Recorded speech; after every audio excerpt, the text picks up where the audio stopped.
Hallelujah. ಯೆರೆಮೀಯ 10:12-13 ವಾಕ್ಯದಲ್ಲಿ ನಾವು ನೋಡ್ತೇವೆ. ಆ ವಾಕ್ಯ ಹೇಳ್ತದೆ, ಆತನು ತನ್ನ ಶಕ್ತಿಯಿಂದ ಎಲ್ಲವೂ ಆಜ್ಞಾಪಿಸ್ತಾನೆ. ಮೇಘಕ್ಕೆ ಆಜ್ಞಾಪಿಸ್ತಾನೆ ಮಳೆಗೈಯುವಂತೆ, ಆ ಮಳೆ ಭೂಮಿಗೆ ಆಜ್ಞಾಪಿಸ್ತದೆ, ಆ ಭೂಮಿ ಫಲ ಕೊಡುವಂತೆ ಮಾಡುತ್ತೆ. ಆ ಭೂಮಿ ಫಲ ಕೊಟ್ಟ ಮೇಲೆ ಅದು ಇಸ್ರೇಲ್ಗೆ ಬಂದು ಸೇರುತ್ತೆ. ಉತ್ತರ ಯಾರಿಗೆ ಸಿಗ್ಬೇಕಾಗಿದ್ದು? ಇಸ್ರೇಲರಿಗೆ.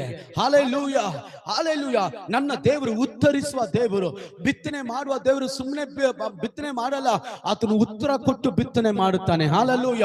ಹಾಲಾದ ಪ್ರಾಂತ್ಯಗಳು, ಆಮೇಲೆ ಹಾಲು ಬಿದ್ದಂತ ಮನೆಗಳು, ಹಾಲು ಬಿದ್ದಂತ ವ್ಯಕ್ತಿಗಳು ಯಾವುದಕ್ಕೂ ಉಪಯೋಗವಿಲ್ಲದೆ, ನಾನು ಸೇವೆ ಮಾಡಕ್ಕೆ ಯೋಗ್ಯತೆ ಇಲ್ಲ, ನಾನು ಸಭೆಗೆ ಹೋಗಕ್ಕೆ ಯೋಗ್ಯತೆ ಇಲ್ಲ, ಯೇಸುವನ್ನು ಅಪ್ಪ ಅಂತ ಕರೆಯಕ್ಕೆ ನನಗೆ ಯಾವ ಅರ್ಹತೆ ಇಲ್ಲ ಅಂತ ಹೇಳುವುದಾದ್ರೆ, ಈ ಬೆಳಗಿನ ಜಾವದಲ್ಲಿ ನಿನ್ನ ಬಗ್ಗೆನೇ ದೇವರು ಮಾತಾಡ್ತಾನೆ.